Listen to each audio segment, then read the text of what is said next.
बच्चों, कैसे हैं आप लोग। आशा करती हूँ कि आप सभी अच्छे होंगे। बच्चों, शुरू करते हैं आज का अध्याय पत्र लेखन।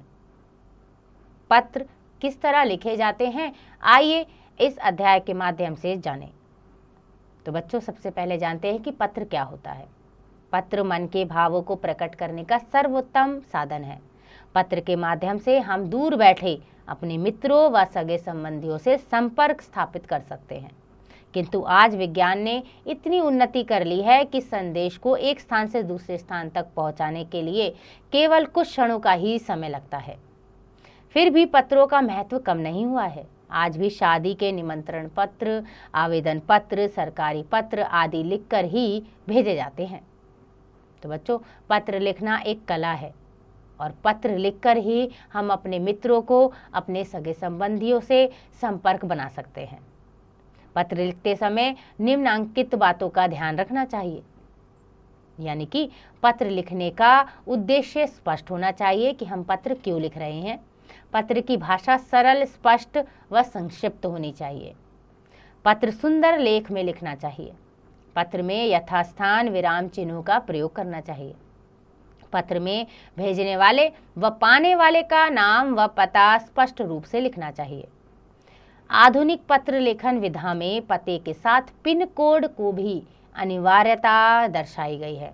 यानी कि बच्चों, जब हम पत्र लिखें तो जब हम पत्र में पता लिखते हैं तो हमें पिन कोड जरूर लिखना चाहिए। आइए बच्चों, पढ़ते हैं पत्र के प्रकार। तो बच्चों, पत्र दो प्रकार के होते हैं, औपचारिक पत्र और अनौपचारिक पत्र। औपचारिक पत्र यानी कि ये पत्र अधिकारियों, पत्र पत्रिकाओं के संपादकों और प्रधानाचार्य आदि को लिखे जाते हैं। इन पत्रों में केवल आवश्यक सूचना, निवेदन या प्रार्थना होती है। और अनौपचारिक पत्र, इन पत्रों को निजी पत्र भी कहा जाता है, क्योंकि इनमें औपचारिकता नहीं होती बल्कि निजता और अपनापन होता है। यह पत्र मित्रों, संबंधियों और परिचितों को लिखे जाते हैं। आइए पढ़ते हैं आगे पत्र के अंग। तो बच्चों, पत्र चाहे औपचारिक हो या अनौपचारिक, सामान्यतः उनके मुख्य अंग इस प्रकार होते हैं। यानी कि पत्र में लिखते हैं पता और दिनांक, संबोधन या अभिवादन शब्दावली, पत्र की विषय वस्तु और पत्र की समाप्ति, स्वनिर्देश और हस्ताक्षर। पत्र पाने वाले के संबंध के अनुरोध, संबोधन, अभिवादन व समापन शब्द। कैसे हम पत्र जब हम लिखते हैं तो हमें कैसे संबोधन करना चाहिए, आइए जानें। तो अपने से बड़ों के लिए हम किस प्रकार का संबोधन लिखते हैं। तो संबोधन है पूज्य, पूजनीय, आदरणीय, माननीय, श्रीमान, परम पूज्य, श्रद्धेय। अभिवादन है सादर प्रणाम, चरण स्पर्श, सादर चरण स्पर्श आदि। समाप्ति कैसे करते हैं, आपका आज्ञाकारी, आपकी आज्ञाकारिणी, आपका अनुज, आपकी अनुजा, स्नेहपात्र, सेवक, कृपापात्र, स्नेहाकांक्षी, कृपाकांक्षी आदि। जब हम पत्र लिखते हैं अपने से छोटों में, तो अपने छोटों के लिए हम संबोधन में लिखते हैं प्रिय, आयुष्मान, आयुष्मती, चिरंजीव, प्रियवर, परम प्रिय आदि। अभिवादन में लिखते हैं शुभाशीष, प्रसन्न रहो, सुखी रहो, शुभाशीर्वाद आदि। समाप्ति में तुम्हारा हितैषी, तुम्हारा शुभचिंतक, तुम्हारा शुभाकांक्षी आदि। जब हम पत्र लिखते हैं अपने से बराबर वालों के, तो संबोधन है प्रिय बंधु, बंधुवर, प्रिय मित्र, मित्रवर, प्रिय, उसका नाम आदि। अभिवादन में सप्रेम नमस्ते, सप्रेम नमस्कार, नमस्ते, नमस्कार आदि। और समाप्ति करते हैं पत्र की तो लिखते हैं तुम्हारा परम मित्र, तुम्हारी सखी, तुम्हारा अभिन्न मित्र, चिर स्नेही, चिर शुभाकांक्षी आदि। प्रार्थना पत्र के लिए हम संबोधन में लिखते हैं श्रीमान प्रधानाचार्य या प्रधानाचार्य, मान्यवर, माननीय, महोदय, महोदया आदि। अभिवादन में मान्यवर, महोदय, महोदया, माननीय, महोदय, महोदया आदि। और समाप्ति करते हैं तो लिखते हैं प्रार्थी, विनीत, आपका आज्ञाकारी शिष्य या आपकी आज्ञाकारिणी शिष्य आदि। जब हम पत्र लिखते हैं व्यवसायिक पत्र, तो हम संबोधन करते हैं श्रीयुक्त प्रबंधक, व्यवस्थापक महोदय, प्रकाशक, फर्म आदि। अभिवादन में लिखते हैं महोदय या महोदया आदि। और समाप्ति करते हैं तो लिखते हैं भवदीय, भवदिया, निवेदक, निवेदिका आदि। तो बच्चों, ये हमें ध्यान देना होता है जब हम पत्र लिखते हैं कि हमें किस किस प्रकार के अंग लिखने हैं पत्रों के, और कैसे संबोधन करना है, कैसे उसका अभिवादन करना है, और किस प्रकार समाप्ति में लिखना है कि हम कौन हैं और उसे किस तरह से समाप्त करना है। तो आइए अब पढ़ते हैं बच्चों नमूनार्थ औपचारिक पत्र, यानी कि औपचारिक पत्र के कुछ उदाहरण। सबसे पहला उदाहरण है दुर्घटनाग्रस्त होने पर 25 दिन के अवकाश के लिए प्रार्थना पत्र। सेवा में श्रीमान प्रधानाचार्य जी, भारत इंटर कॉलेज, बराड़, हरियाणा। विषय दुर्घटनाग्रस्त होने के कारण अवकाश हेतु प्रार्थना पत्र। तो बच्चों, विषय लिखना बहुत ज़रूरी होता है, जिससे पता चल जाता है कि ये जो पत्र है वो किसके ऊपर लिखा गया है। महोदय, सविनय निवेदन यह है कि जब मैं विद्यालय से घर लौट रहा था तो मार्ग में एक कार ने मुझे टक्कर मार दी। मेरी बाई टांग की हड्डी टूट गई है और डॉक्टर ने उस पर प्लास्टर चढ़ा दिया है। डॉक्टर ने मुझे 25 दिन का विश्राम करने का परामर्श दिया है। इस स्थिति में मैं विद्यालय आने में असमर्थ हूँ। आपसे प्रार्थना है कि आप 25/8 से 18/9 तक 25 दिन का अवकाश प्रदान करें। आपकी अति कृपा होगी।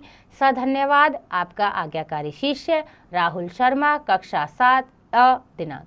तो बच्चों, दिनांक यानी डेट आप वही लिखेंगे जिस दिन आप पत्र लिख रहे होंगे, और जब आपको अवकाश चाहिए होगा जिस दिन से और जिस दिन तक, जितने दिन का चाहिए वो तारीख आप पत्र के बीच में लिखेंगे। अगला पत्र है विद्यालय छोड़ने के लिए स्नानांतरण प्रमाण पत्र लेते हुए प्रधानाचार्य को प्रार्थना पत्र। स्नानांतरण मतलब कि ट्रांसफर लेना है और आपको उसके लिए प्रार्थना करनी है प्रधानाचार्य से। सेवा में श्रीमान प्रधानाचार्य जी, एसडी पब्लिक स्कूल, मेरठ। विषय है स्नानांतरण प्रमाण पत्र हेतु प्रधानाचार्य को प्रार्थना पत्र। महोदय, सविनय निवेदन है कि मेरे पिताजी का स्नानांतरण यानी कि ट्रांसफर मेरठ से मुंबई में हो गया है, इसलिए हम सपरिवार मुंबई में निवास करने जा रहे हैं। आपसे अनुरोध है कि मुझे विद्यालय छोड़ने की अनुमति प्रदान करें और विद्यालय स्नानांतरण प्रमाण पत्र देकर अनुग्रहित करें। आपकी अति कृपा होगी। सधन्यवाद। आपका आज्ञाकारी शिष्य सुधांशु वाजपेयी, कक्षा 7 स। और दिनांक।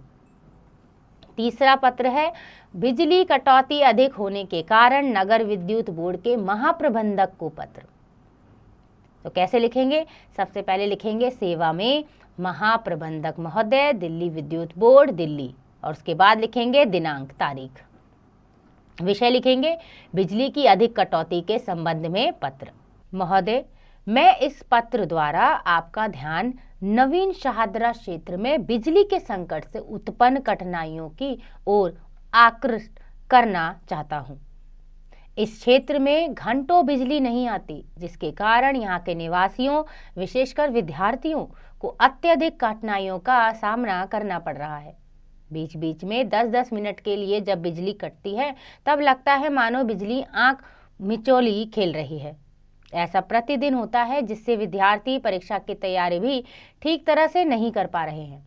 यदि यही क्रम जारी रहा तो इससे विद्यार्थियों की परीक्षा परिणाम पर बुरा प्रभाव पड़ेगा। उनका भविष्य डगमगा जाएगा, अंधकारमय हो जाएगा।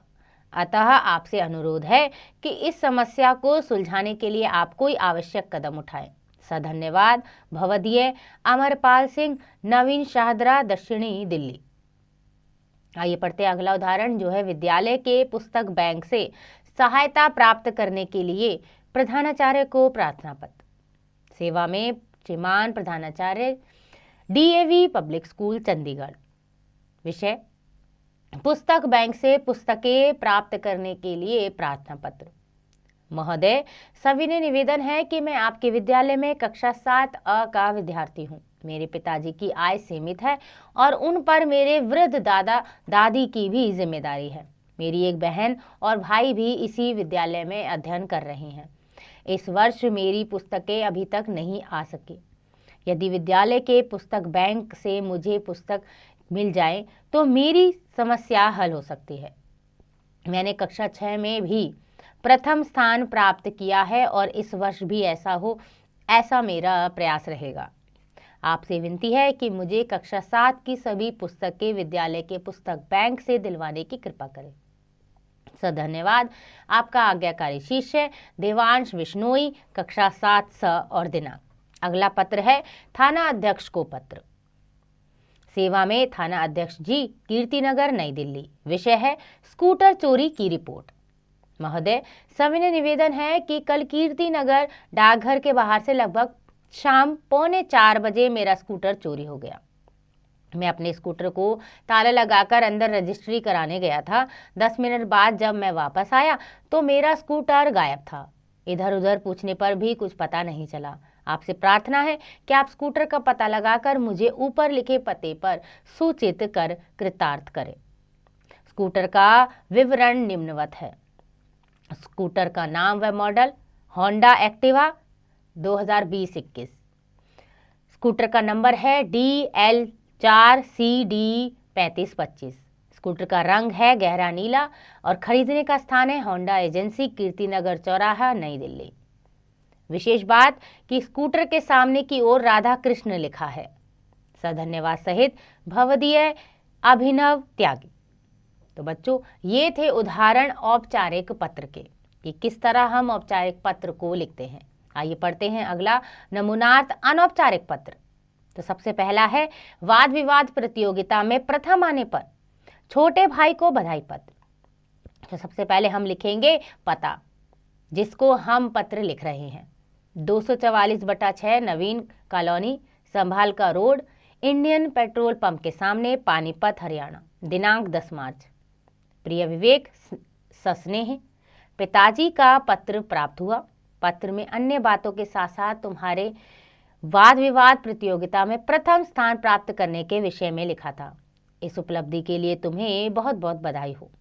तुम सदा से ही तर्कपूर्ण बात करने में निपुण रहे हो, जिसके फलस्वरूप ही तुमने आज यह सफलता पाई है जो तुम्हारे सामने है। भगवान से मेरी यही प्रार्थना है कि तुम भविष्य में इसी प्रकार सफलता प्राप्त करते रहो। मम्मी पापा को मेरा सादर प्रणाम कहना। तुम्हारा बड़ा भाई दीपक।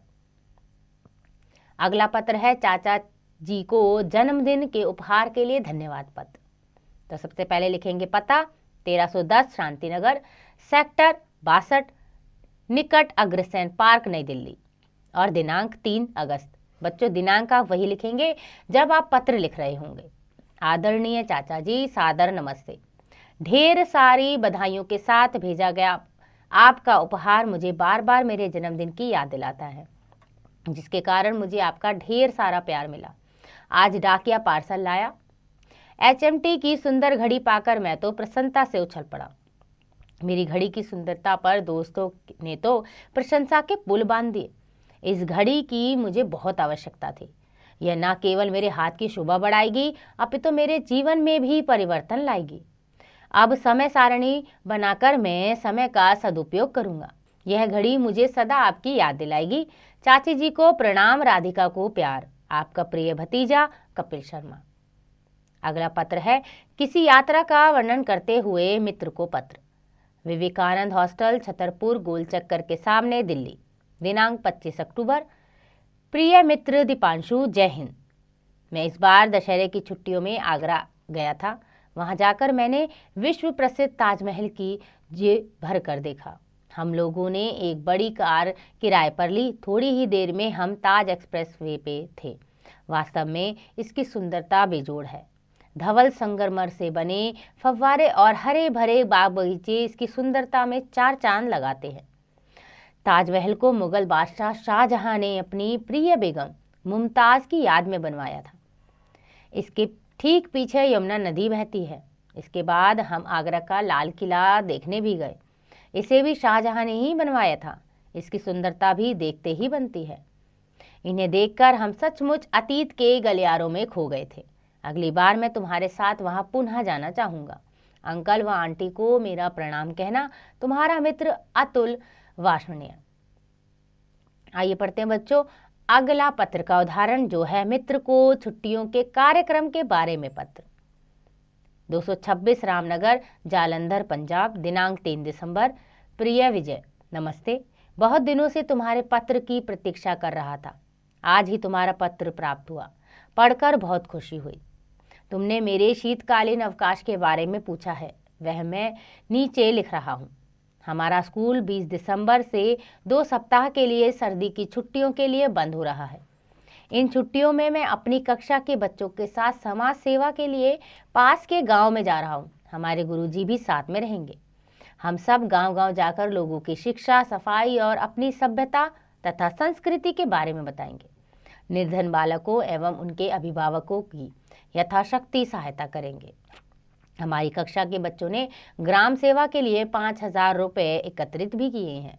आशा है कि तुम्हें हमारा यह कार्यक्रम पसंद आएगा। अंकल व आंटी को मेरा प्रणाम, सीमा को प्यार। तुम्हारा मित्र राज बहादुर शर्मा। आइए पढ़ते हैं बच्चों अगला पत्र, जो है मित्र या सखी को जन्मदिन का बधाई पत्र, यानी कि हम कैसे अपने मित्रों को जन्मदिन पर उन्हें बधाई देते हैं। B140 सेक्टर 3 नोएडा, दिनांक 5 जनवरी। प्रिय राजन, नमस्ते। तुम्हारा निमंत्रण पत्र पाकर बहुत प्रसन्नता हुई। सर्वप्रथम तो तुम्हें जन्मदिन की बहुत बहुत बधाई। ईश्वर करे तुम सदैव हर्ष एवं उल्लास से अपना जन्मदिन धूमधाम से मनाते रहो। प्रिय मित्र, इस बार मैं व्यक्तिगत रूप से तुम्हारे जन्मदिवस समारोह में उपस्थित नहीं हो सकता, क्योंकि उस दिन मेरी परीक्षा है। ईश्वर की कृपा से अगले वर्ष में इस अवसर पर अवश्य उपस्थित रहूंगा। इस पत्र के साथ एक छोटा सा उपहार भी भेज रहा हूँ। कृपया इसको स्वीकार करें और लिखना कि तुम्हें यह कैसा लगा। एक बार पुनः बधाई, तुम्हारा मित्र आर्यन। तो बच्चों, आपने देखे उदाहरण औपचारिक पत्र के भी और अनौपचारिक पत्र के भी। किस प्रकार हम पत्र लिखते हैं, वहाँ पता लिखते हैं, दिनांक लिखते हैं, विषय लिखते हैं और पत्र लिखने वाले को या जिन्हें पत्र हम लिख रहे हैं उन्हें संबोधन करते हैं। तो इन बातों का हमें ध्यान रखना है जब भी हम पत्र लिखें। आइए दोहराएं, पत्र 2 प्रकार के होते हैं, औपचारिक व अनौपचारिक पत्र। औपचारिक पत्र प्रधानाचार्य, अधिकारियों, पत्र पत्रिकाओं के संपादकों आदि को लिखे जाते हैं। अनौपचारिक पत्रों को निजी पत्र भी कहा जाता है। ये पत्र मित्रों, संबंधियों और परिचितों को लिखे जाते हैं। पत्र के मुख्य अंग हैं पता, दिनांक, विषय वस्तु, संबोधन, अभिवादन, लिखने वाले का नाम व हस्ताक्षर आदि। पत्र पाने वाले के संबंध के अनुरूप संबोधन, अभिवादन और समापन शब्द लिखा जाता है। आशा करती हूँ कि आपको यह अध्याय समझ आ गया होगा। इसका अभ्यास आप स्वयं कीजिएगा।